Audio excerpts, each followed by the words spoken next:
今日呢個湯水個名都幾好聽，好市、冬菇、紅蘿蔔、豬展同埋椰棗，一個意頭嘅湯水。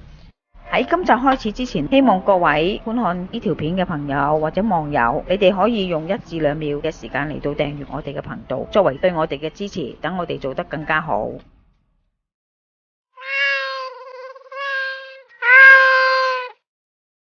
阿媽廚房。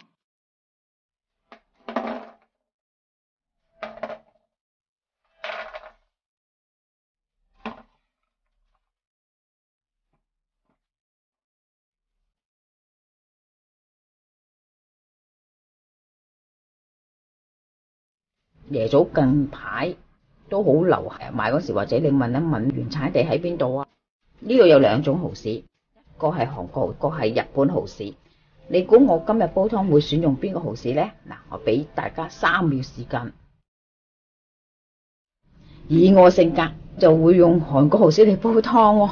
做咩你咁孤寒㗎？湯多數都唔食㗎啦。韓國蠔豉咧就攞陣味，日本蠔豉咧就愛嚟炆冬菇發菜。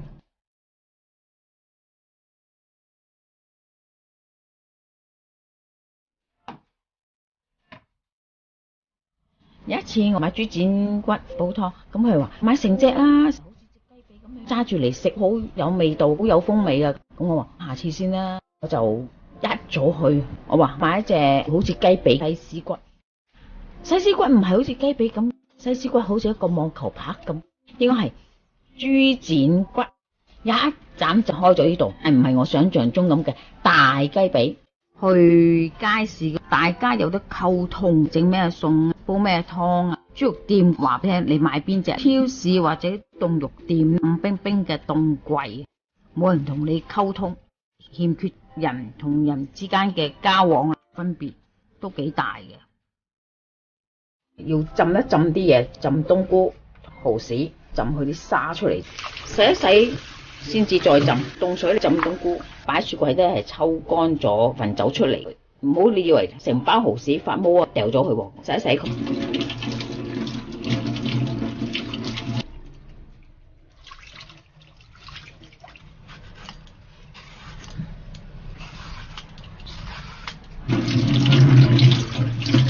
頭尾又唔要啦。嗱，呢個可以再開一半。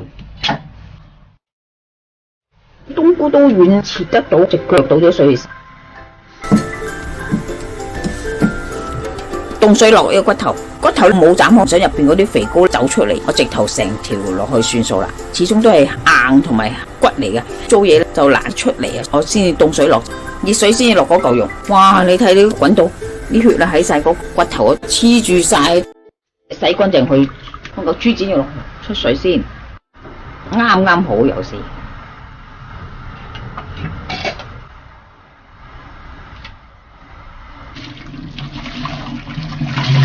碎碎地骨再整乾淨佢，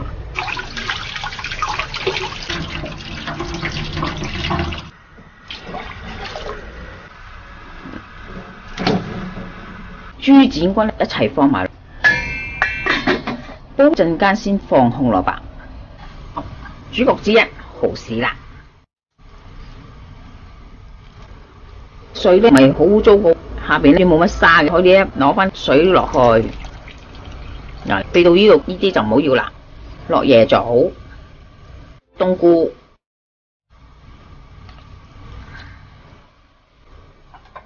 仲有啊冬菇腳，唔好嘥啊，落埋去，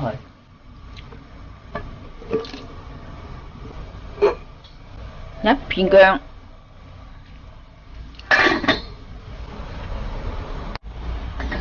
煲咗1個鐘啊，睇下啲色水已經係咁樣樣。呃唔到人嘅冬菇味，好犀利噶，所以煲2個鐘都幾濃，可以完成啦。熄咗火喺煲度一陣間，唔好即刻飲住，等啲肉同埋所有嘅冬菇味再更加滲落啲湯嗰度。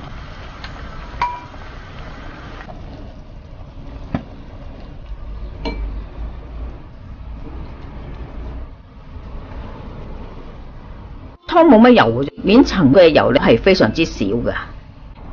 雞髀肉煲到甩出嚟啦，火爐夠呢2個鐘頭。